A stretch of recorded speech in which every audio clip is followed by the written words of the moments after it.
This is a 2014 to 2019 Kia Soul. Before we get started though, let me give a quick shout out to Louis on Automotive for letting us use the car today. They have a full service auto repair shop in Toronto, Canada, and they also have a YouTube channel. Check them out for engaging automotive content and car buying advice. Check the link in description. Go ahead, open the driver's side door. Now right there, that's the primary hood release lever is, so pull it.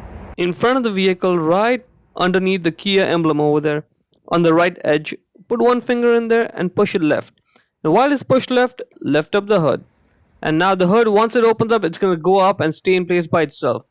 Now there's one bulb on each side. That's the passenger side one and that's the driver's side one. First off, we'll start with the passenger side bulb. So let's get started. That is the bulb right over there. The way to access it is from behind it. Right there. That is the bulb holder. All we have to do is just grab it and twist it left. Note the position of that top notch. Just twist it left. See, now it's loose. Just get it out and there it is. There's the bulb. Let's take a closer look at it. There are two filaments inside it for two different functions. One is the turn signal and second is the parking light function. To get the bulb out, just press it down and twist it right and out it comes like that. The bulb replacement size number is right there on it, 2357A. Check the link in description if you want to replace it with LED bulbs.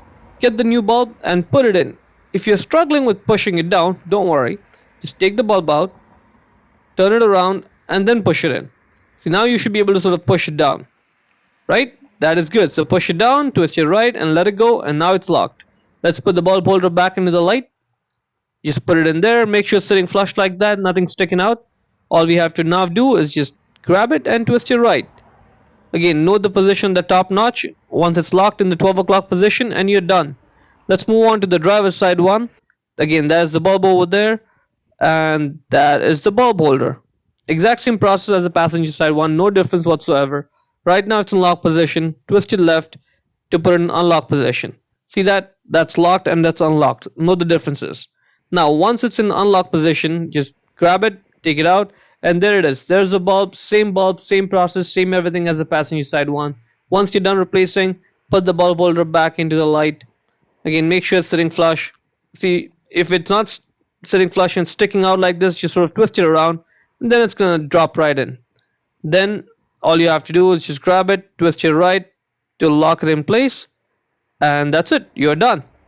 Now let's go ahead and try it out. Turn the four-way flashers on and let's take a look at it. Alright, that is looking good. See how easy the whole process was? Now in order to close the hood, you have to lower it and then push it and then slam it shut. Hope you found it useful.